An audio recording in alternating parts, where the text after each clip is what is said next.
Izuku Shigaraki by Fangirl48 on AO3. Chapter 5. Introducing Gran Torino. Toshinori froze when the urgent pounding ran through the apartment. The number one hero nearly dropped his tea as he glanced at Izuku, who thankfully had not moved from his spot at the table. When he'd finally woken up and shuffled his way into the kitchen, Toshinori almost had a heart attack at the ominous way Izuku growled, asking for coffee, having flashbacks of his fight with All for One. After making some instant he had laying around, Toshinori more of a tea fan since his injury. He had watched in slight horror as Izuku all but unhinged his jaw to swallow the drink in one go before his head collapsed against the table. Not noticing the way sharp emerald green eyes peered over his arms, Toshinori silently made his way to the door and opened it, giving his old teacher a nervous smile. "Hello, sir." Gran Torino thankfully hadn't shown up completely dressed in his full hero costume, but that didn't stop Toshinori from feeling his legs shake in terror at the sight of the signature yellow boots and gloves. "Where is he?" The jet hero ordered, walking into the apartment. But before he could answer, Toshinori heard Izuku's voice come out from behind him as the boy popped his head around the corner, a bright smile on his face now. "Hey, Toshi, where's your food generator? I'm hungry." Gran took one look at the boy, seeing the resemblance to All for One, and launched himself off the nearest wall, bouncing around as he tried to confuse his target, a little before aiming his attack at back. As if sensing what was approaching, Izuku activated All or Nothing, and turned around and lifted his arm to block the hit. Flipping backwards and landing on the couch, Gran Torino looked at Izuku, who simply picked up a mug off the countertop, taking another of it before returning the cup safely to the counter. Once the mug was out of the way, Izuku started bouncing up and down on his feet, giving Gran Torino the "come at me" sign with his hands. Grinning savagely, the jet hero launched himself around the apartment again, surprised when started doing the same thing, dodging and blocking him every time he tried to land a hit.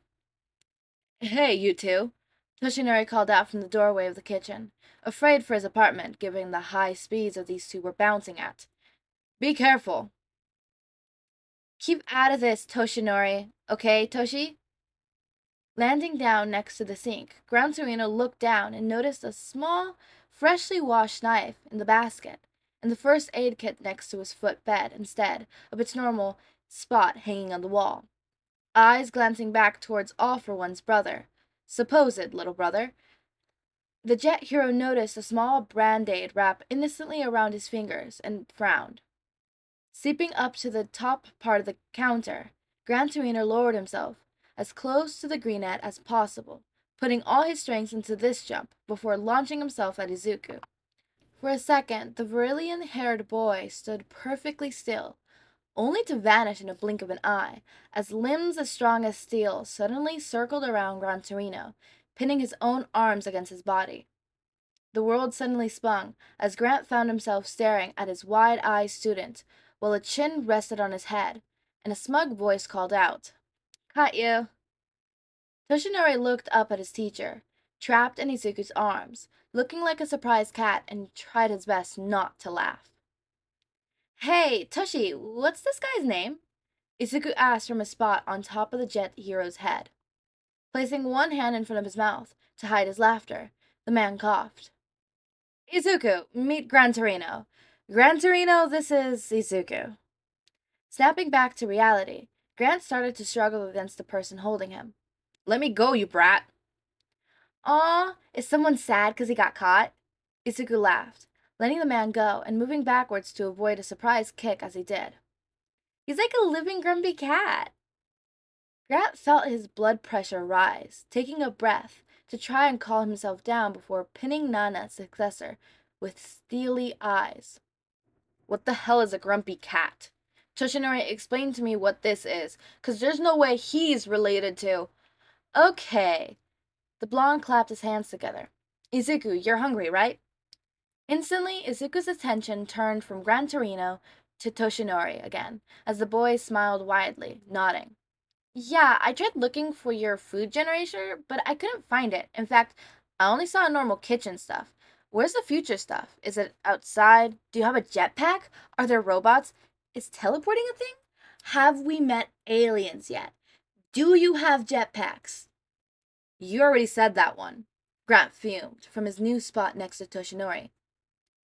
Jetpacks, Grumpy. Jetpacks. Izuku stressed, looking at the pair with sparkling eyes. Oh shit, he's the same type of idiot as you, isn't he? Gran spoke, looking at the boy with horror as he turned to his former student and pinning the boy. He's the fucking pure type.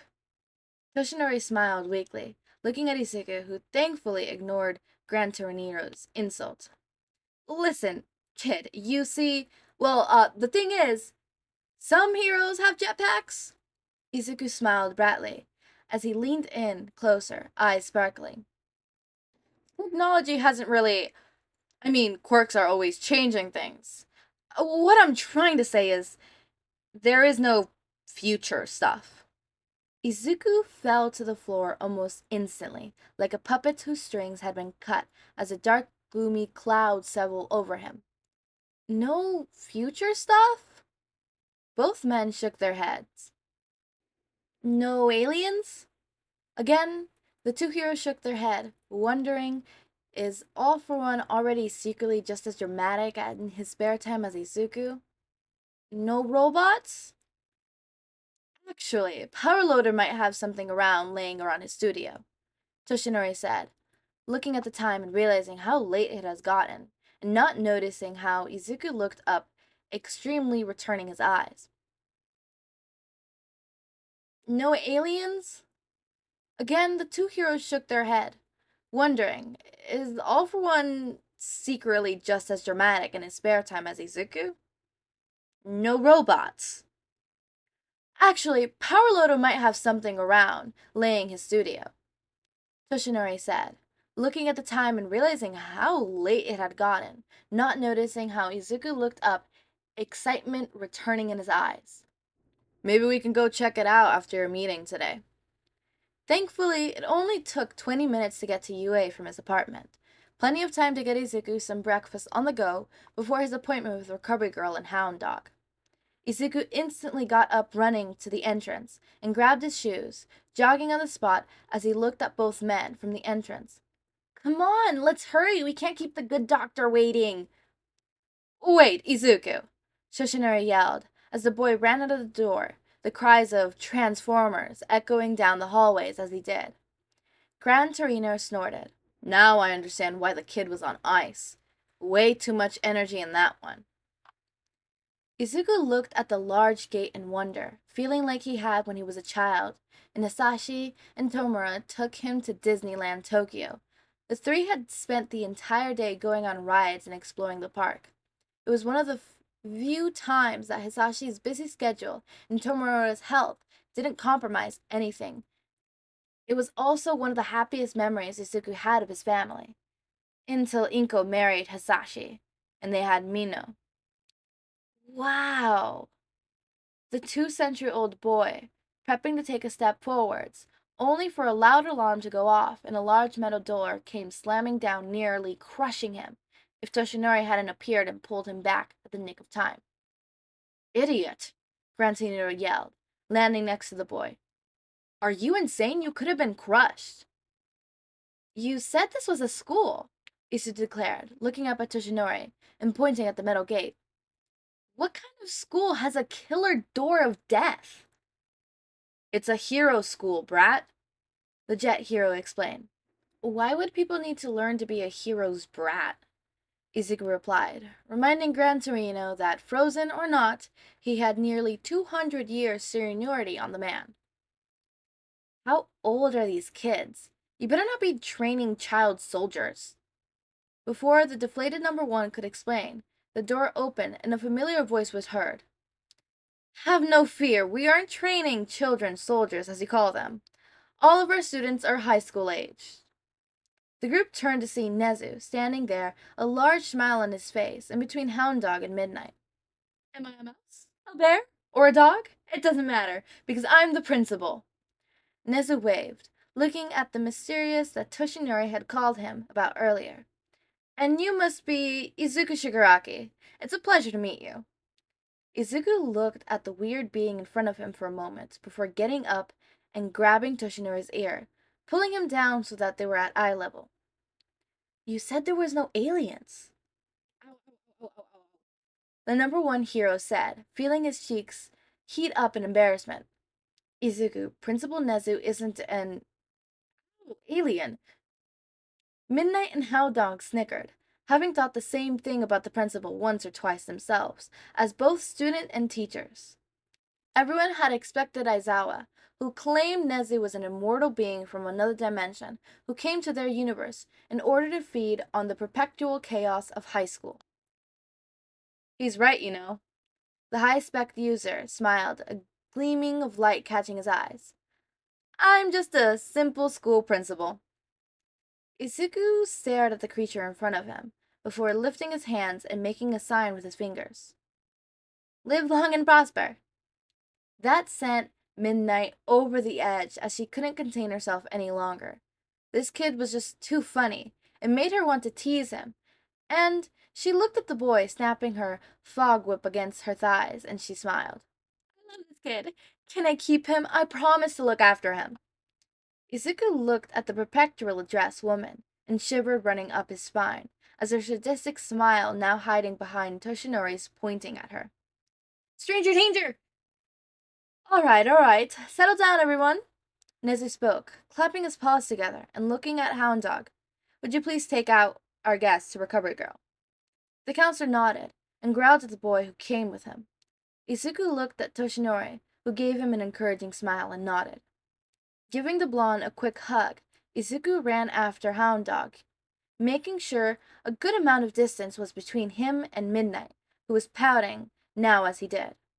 Izuku's face soon lit up in excitement again, as everyone heard him launch into a stream of questions about Hound Dog's quirk as they left to go see the school's nurse. Nezu waited until they were no longer in sight before he turned to the number one hero and his mentor. Now, who's up for a cup of tea? Notes are going to be short today because I said so. This is very interesting. Izuku being all disappointed that there's no robots or aliens and all that. Like, yeah, that's gonna be me if I ever time travel the whole. Wait, but you haven't created self-driving cars? Like, what have you been doing? What have you been doing? I would be disappointed too. That was just a cute chapter.